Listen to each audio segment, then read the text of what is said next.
Leonard, my eldest son Ralph's wife, paid a rare solo visit to our home, where she normally arrived with Ralph by her side. As I welcomed her in, she wasted no time in delivering her message bluntly. "Don't bother coming to the wedding, Jody. Ralph and I move in different circles," she declared. Leonard's words caught me off guard, though her tendency for rudeness was nothing new. "What do you mean?" I asked, trying to make sense of her statement. Leonard let out an exasperated sigh, her demeanor condescending. "I hate having to explain this to you. I graduated from a top university and work at the prestigious trading company where Ralph also works. You, on the other hand, went to some third-rate college and sell insurance. It's embarrassing to have someone like you in the family," she sneered. Irritated, I responded, "There's no shame in selling insurance, you know." Leonard smirked dismissively. "Oh, is Jody upset now? How scary," she taunted. "In any case, the decision is made. Ralph will see things my way," she added, her smile turning malicious. Exhausted, I simply nodded. "I'm Jody, 65 years old, working in insurance sales for the same company since I graduated," I began. "Dealing with failed contracts and customer complaints can be tough, but landing a big new contract and receiving congratulations from the sales department makes it rewarding." I continued, "I'm a single mother now. My husband and I had different values and argued constantly. Ralph, our son, witnessed these difficult times. Eventually, the arguments led to the end of our marriage, and despite financial uncertainties, my husband chose not to take Ralph with him. I decided to raise Ralph on my own. Balancing work and parenting through his rebellious phase was challenging, but I managed. The hardworking Ralph I raised recently introduced me to Leonard, a colleague he grew close to at work. Today was the day Ralph would bring Leonard over. Although Ralph and I lived together, he went out to pick up Leonard. When the doorbell rang, there they stood. "Nice to meet you. I'm Leonard. Sorry for the sudden visit. I brought you a little something," Ralph's wife said, handing me a paper bag filled with cookies from a renowned department store. "Oh, you really didn't have to go to the trouble." "Thank you," I replied warmly. "It's just a small gesture," Leonard modestly replied, but I insisted, "No, thank you for the lovely gift. Please come in." With a smile, I invited Ralph and Leonard into our home, and we settled into casual conversation. Leonard shared stories of her upbringing, how she and Ralph grew close, and spoke fondly of Ralph's work life.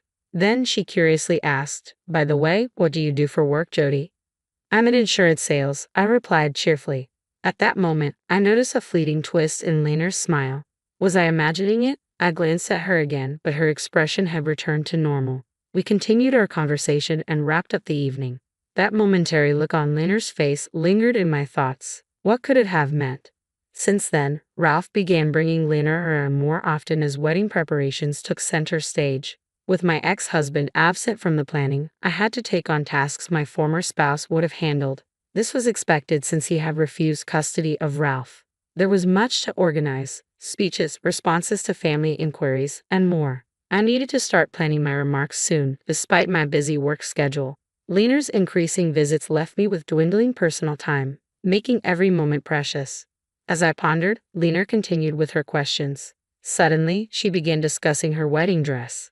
"I absolutely must have a bright blue dress with scattered sequins. It will look stunning," she declared. Then she turned to me. "By the way, Jody, what kind of dress did you wear at your wedding?" I hesitated, caught off guard. Ralph should have informed her about my divorce. Before I could respond, Ralph intervened, placing a hand on Leonard's shoulder. "It's okay," he interjected. "Even though she's divorced, it's all in the past, right? I could never imagine being divorced. It would be too embarrassing and miserable. But then, Jody, you're practically a stranger to me, so I can't really understand your feelings," Leonard added with a laugh. Feeling uneasy, I forced a smile and changed the subject. Ralph glanced at me apologetically, but Leonard's expression seemed oddly triumphant. Her increasingly dismissive attitude and constant labeling of me as a stranger troubled me deeply. "Jody's just a stranger, after all," she would say whenever something came up. Ralph would reprimand her, but Leonard's unfairness persisted. Perhaps she truly held a poor opinion of me. Her demeanor was deteriorating, and even Ralph seemed uneasy about her behavior lately. I found myself pondering over Ralph's occasional thoughtful gestures when Leonard unexpectedly arrived alone. The doorbell rang, and I hesitated, wondering who it could be. To my surprise, there stood Leonard, without Ralph by her side. Despite the unease, I welcomed her inside. Immediately upon entering, Leonard looked down at me. Jody, our backgrounds are quite different, so please don't attend the wedding, she stated bluntly. I was taken aback by her abrupt rudeness. What do you mean? I asked, my brows furrowing in confusion. I knew Leonard had a tendency to be brusque, but this was beyond anything I had expected. Leonard sighed heavily. I just can't tolerate your cluelessness, Jody. I graduated from a prestigious university and work at the same top-tier trading company as Ralph. Meanwhile, you're just an insurance salesperson from a third-rate college. It's embarrassing to have someone like you in our family, she added, her expression filled with disdain. I retorted, annoyed. Please refrain from looking down on insurance work. It's not the demeaning job you seem to think it is. Standing up to her seemed to provoke Leonard. Jody's upset. How frightening, she remarked with a sneer. Anyway, the decision is made. Ralph will surely side with me, Leonard declared, flashing a malicious smile. She had made this decision without consulting Ralph first. I was stunned by her lack of consideration. The notion that a groom's mother would be excluded from the wedding was unheard of. It dawned on me that Leonard had been concealing her true nature all along. Exhausted from dealing with Leonard, I simply said, I understand, and escorted her out. Privately, I seethed with frustration. Despite my wariness, I couldn't bear the thought of someone as rude as Leonard marrying my beloved Ralph. Yet the wedding date was set only a week away. I pondered deeply. Then it struck me, I had an idea. Then came the wedding day. At the reception, Leonard's flamboyantly dressed friends greeted guests and collected congratulatory gifts. Meanwhile, the parents-in-law were in Leonard's dressing room. Secretly, I waited in Ralph's dressing room, keeping out of Leonard's sight. Earlier, I had discreetly provided Ralph with a voice recorder and shared my encounter with Leonard from that day. Fortunately, I had recorded it using a recorder I happened to have for work. Upon hearing the recording, Ralph was initially disturbed but quickly grasped the situation. Eventually, he broke down in tears and became furious. For my sake, he decided to call off the wedding and end the engagement with Leonard. However, canceling so close to the wedding date would incur a significant fee. Therefore, we agreed to teach Leonard a lesson she would soon forget. Finally, the wedding ceremony commenced. Taking place in a restaurant, the atmosphere was more akin to a casual reception. I positioned myself discreetly near an exit door where I could observe without drawing Leonard's attention. The host announced the entrance of the bride and groom, and the door opened for Ralph and Leonard to make their appearance. Leonard's initial smile froze into a puzzled expression as she looked around. Ha, she muttered under her breath. On the wedding day, all the relatives were conspicuously absent. It made sense that Ralph's relatives wouldn't be there.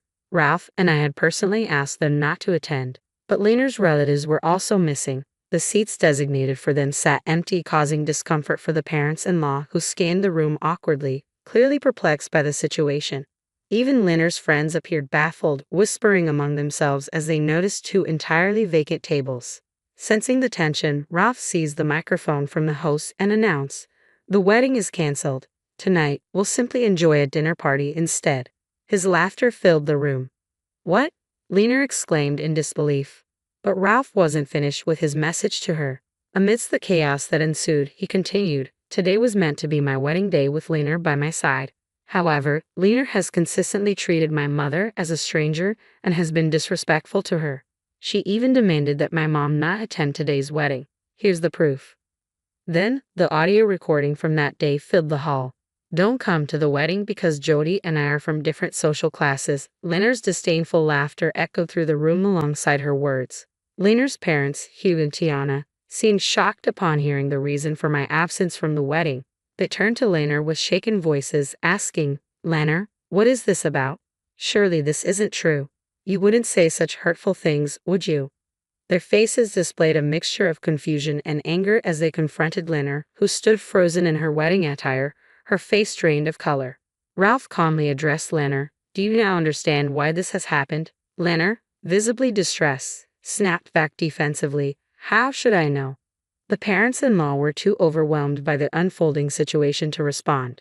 Seeing the silence, Ralph spoke up again, his voice carrying more urgency. "Then let the evidence speak for itself." At Ralph's signal, a staff member opened the door near the exit, casting a spotlight on someone waiting outside. I stood before Ralph, Leonard, and their parents, feeling the weight of the moment. Leonard's eyes blazed with fury as she directed her anger towards me. "It's all your fault. You've ruined my wedding, you worthless old hag from some third-rate university and company. Lena's shout echoed in the room, her disheveled hair and partially ruined gown revealing her unraveling composure. Lena, what on earth are you saying? That's Ralph's mother. Hugh's voice boomed with reproach. Tiana, visibly upset, added tearfully, yes, Lena, that's terribly disrespectful. She couldn't hide her disappointment in her daughter's behavior. Before she could continue, I intervened firmly. Enough, Lena. I understand you don't like me, but I won't tolerate such disdain, especially from my potential daughter-in-law. Lena clicked her tongue in frustration, her true nature laid bare. I didn't realize you were like this, Lena. My opinion of you has plummeted, Ralph murmured, his disillusionment evident. Turning to Lena, I asked pointedly, do you wonder why your own relatives aren't here today? Lena looked away, indifferent. It's a shame. Your lack of empathy, Lena, is truly distasteful, I added, echoing her own hurtful words from our earlier confrontation. Lena glared at me, her expression contorted and difficult to bear. Ralph, too, seemed to be distancing himself from her. Enough of this already. You're being incredibly rude, Lena snapped, seemingly forgetting her own previous remarks. No, the one being rude is you, Ralph countered firmly, unable to hold back his frustration. Ha!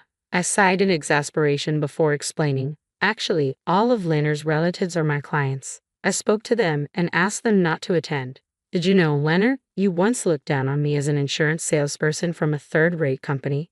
The company I work for is a multinational corporation, far larger than yours. I earn significantly more than you, and my company is globally renowned. I've been with them since the beginning of their local operations, managing a substantial client base and extensive network. As it happened, Lena's relatives were among my clients and they agreed to support my decision. By the way, when they learned the truth, they were shocked and decided to distance themselves from Lena. But she'll find out about that later, I added with a hint of irony. Lena muttered in stunned disbelief. Well, that's Lena for you. Slow on the uptake, Ralph remarked with a hearty laugh, showing little sympathy. However, his laughter abruptly stopped and he turned serious. I cannot marry someone who disrespects my mother, no matter how intelligent or prestigious your company is. My mother deserves better than to be belittled, I stated firmly, my words almost spat out with determination. Lena and her parents-in-law stood silently, faces flushed with embarrassment, heads bowed. With the engagement terminated and the wedding cancelled, the event concluded soon after. Lena's parents, being sensible, apologized repeatedly to Ralph and me. They also agreed to cover all the wedding expenses with further compensation discussions scheduled for a later date. Lena's responsible parents would likely handle her recent actions. Subsequently, Lena resigned from her job. Although Ralph and Lena's workplace wasn't invited to the wedding, rumors of the incident circulated. Colleagues sympathized with Ralph but held Lena in low regard. In a workplace emphasizing teamwork, Lena became ostracized. Eventually, unable to endure the constant criticism, Lena resigned abruptly. She left a resignation letter on her desk and disappeared from the office. Before disappearing, Lena approached Ralph, pleading for reconciliation. I want us to get back together, she begged. And I want everyone at work to know I'm not a bad person. Ralph, however, firmly declined. With your attitude, going back to how things were is impossible. She also approached me multiple times asking me to convince Ralph to reconcile, but I chose not to engage with her requests. By now, Lena is likely estranged from her parents-in-law and her whereabouts and activities remain unknown to anyone. Neither Ralph nor I have any desire to seek out information about her. 3 years have passed and Ralph and I live contentedly. We use the compensation money from Lena's parents to renovate our home. Ralph has since married someone else, a nurse introduced by a friend. She is straightforward and fearless, always looking out for me, and I value her honest advice. Ralph's new wife even offered to live with me, concerned about me being alone. I asked if her parents approved, and she reassured me they were happily married and wouldn't mind. So, Ralph's new family and I decided to share our newly renovated home. We are anticipating the arrival of a new family member soon. Ralph's wife is due to have a baby in about 3 months. Work keeps me busy and fulfilled, and soon our family will grow livelier and more joyful. I eagerly anticipate the upcoming days with a baby and feel motivated by the excitement of our future together.